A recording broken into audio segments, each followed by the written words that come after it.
fact that the problem in Cameroon is much more than just an English-speaking or Anglophone problem, what Tumfon calls the Southern Cameroons problem.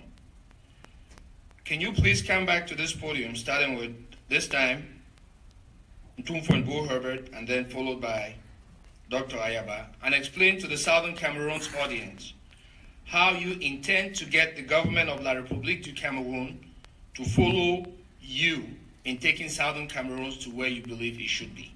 So lay out a platform on how you think the government that has refused to listen to you so far will be willing to negotiate with you.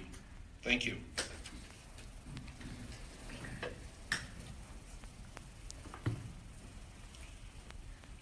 Again, it's about names. It's important that we don't say the problem in Cameroon. It is the problem in the Cameroons. The United Nations resolution, official document, it's very clear about the name of the country that was constituted in 1961.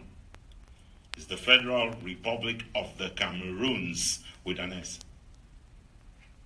It's not a mistake, it's an official document. And so they should not get us to believe that there is, as Mr. Biya says, a one and indivisible Cameroon. Because there are two and perfectly divisible Cameroons. And we intend to make sure that he will respect the borders of our country, because from the very beginning, it was very clear that this is going to be fought on the basis of the force of argument,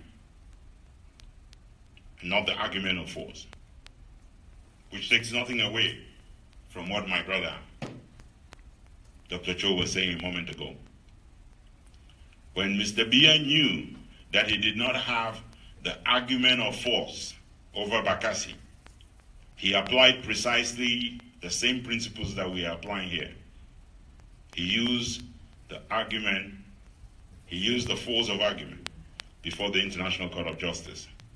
But now that he is certain that his brutal army can give him the advantage if he uses the argument of force, he is trying to use that on the people of Southern Cameroon. And we are not going to give him a chance to do that. We are not in negotiations with Mr. Biya's government. We are asking 64 countries voted for the independence of Southern Cameroons on the 21st of April, 1961. That includes the country in which we are today, the United States of America. If their vote counts, they have to make it count. It is not possible that other countries gain independence the same way we got it. And what has happened is that our independence was completely destroyed by the international community allowing the government of France to take on a mask called La République du Cameroun and to annex our territory. We know exactly why this happened. Because after France had seen Biafra nearly go apart from Nigeria, and they had found oil in Southern Cameroons, they knew that there was grave danger if they allowed us autonomy, if they allowed us self-rule. Yeah. And that's why they did it. So there's not going to be negotiations with Mr. Biya's government, because Mr. Biya's government cannot grant independence. They themselves don't have independence. They are totally reliant on France. They continue to be that country that Sékou Touré, on behalf of Guinea, refused to be. A country in which their leaders pretend to be French, and in which the President of the Republic proudly stands on the exit of the Champs-Élysées and says, "I am the best people of another country's president." So we will not negotiate with people who don't even know what it becomes, what the responsibility is to lead your people. Our job is to bring our case before the international community and to oblige the international community to live up to its own set of rules. The reason we've had a Security Council mission to Cameroon, and we've had 2 visits of a special envoy by the Secretary General of the United Nations is not because we were negotiating with Mr. Biya. It is because we were bringing attention to those who matter to understand that they must exactly do what they need to do.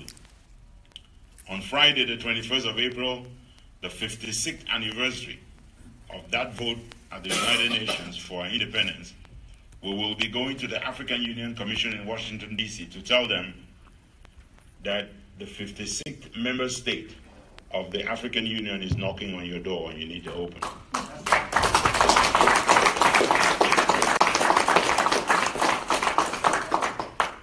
The African Union has demonstrated in the past that it is the true decolonizing agency of Africa. The UN has not decolonized a country in Africa, despite holding the instrument, the 4th Committee on Decolonization. Every African country has been decolonized thanks to the work of the African Union. And sometimes when we want to blame them, we also have to recognize that all of Southern Africa, especially apartheid South Africa, would not have crumbled had the African Union not done the work that they did. Had our countries not provided, in keeping with the resolutions of the African Union, sanctuary to people from Namibia, from Zimbabwe, those countries would not have gained independence. When we see the African Union turn around and grant recognition and provide a seat to Eritrea in the heart of Ethiopia and the African Union, that is what bold leadership is all about. Before the African Commission, former commissioner, Mrs. Zuma, retired, she had offered already to intervene in Cameroon. The reason Mr. Biya is not letting the international communities come in is because he wants to keep this a Cameroonian affair. Sadly, it is not going to work, as they just recalled to him last week, or this week that's finishing in Cameroon. You should release all the prisoners. They should be really called abductees and hostages. Mr. Biya's government has just demonstrated again this weekend that it does not deserve to be a partner in any kind of negotiation. It has demonstrated that it is the senior cousin of a terrorist organization called ISIS or Boko Haram. They take hostages, they fight churches, they take bishops prisoners, and they believe that while they themselves cannot be held accountable for not opening their schools and bringing kids in, other people should be held accountable. That is not a government with which we can negotiate. And I'll just say one last thing. We need to borrow from President Ronald Reagan of this country, who said, we don't negotiate with terrorists. And we don't negotiate with a terrorist regime in Yaoundé. We will negotiate with the rest of the world about the dignity of our people. We don't negotiate with people who don't know what dignity is.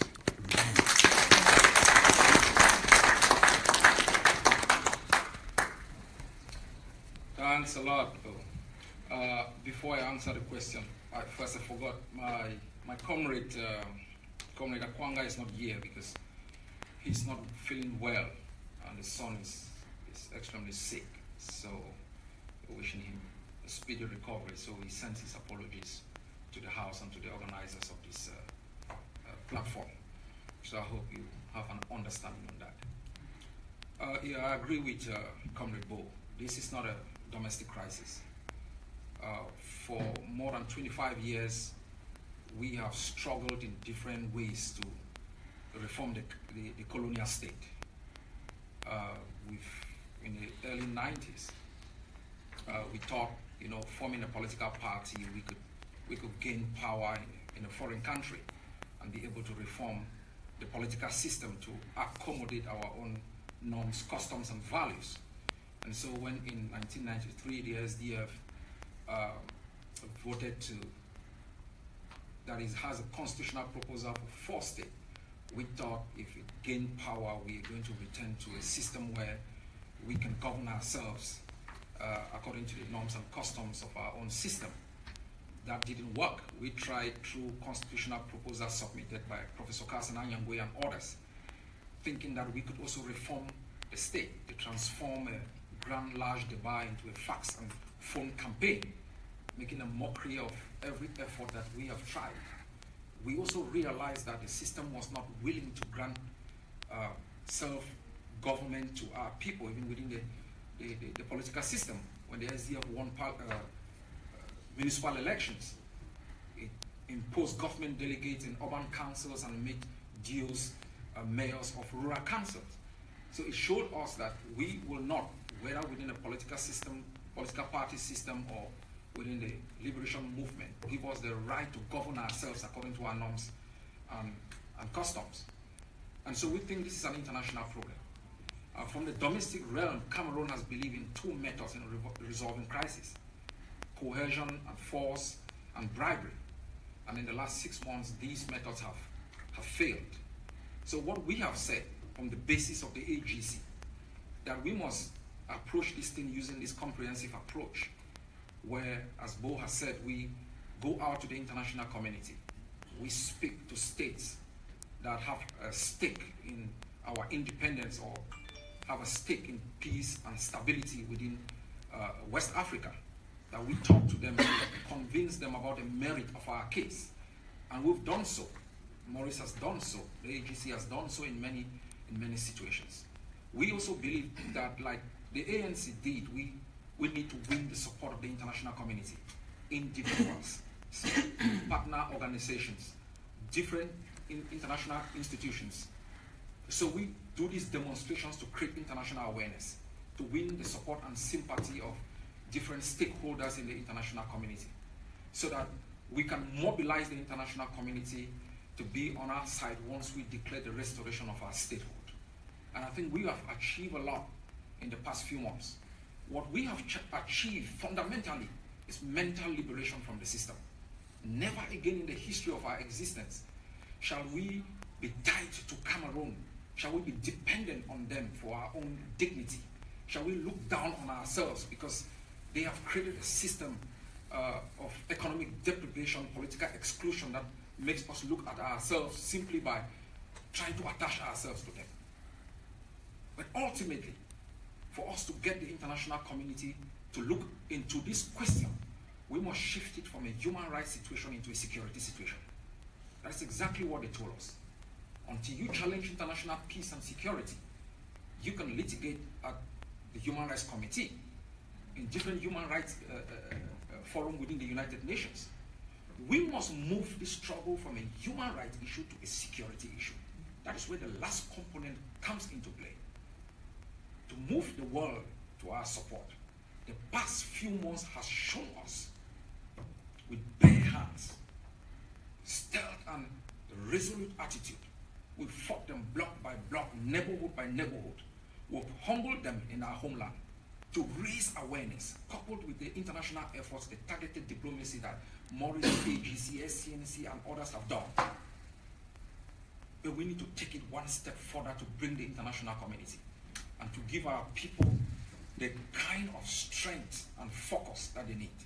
That is why we think we must move this struggle from phase 1, which has been ghost towns and targeted operations to make sure we enforce the ghost towns, to a situation where we can completely sever links in terms of cooperation of our people with the system.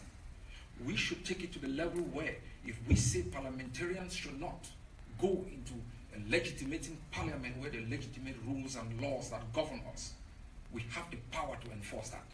If we say you cannot drive a timber truck from Menji across the Mongo without reciprocating in development, we have the power to impose and to enforce it. That you cannot extort petrol and transport it across the Mongo and bring it back to sell it to us at a higher cost. Our people should have the power to impose that. That Mukete cannot leave Kumba, make a mockery of us in Yaoundé and comes back and sits quietly in Kumba without us answering. That Ekema can make a mockery of our girls, rape them and cause their arrest and kidnapping and transporting them into Yaoundé, and we don't have a response. Nobody's going to listen to us. It's going to be treated as a domestic crisis, a human rights situation that can be dealt with by Cameroon. So we must shift it to a security situation where the international community starts taking notice. And I think we've been doing a pretty good job in terms of internationalization, targeted diplomacy, The one stuff we've got to take a bold stand, rattle up the pressure, to make the system crumble within our state, that if a Geo lives in a municipality, he will live there alone, guarded by 7 gendarmes without his wife and kids.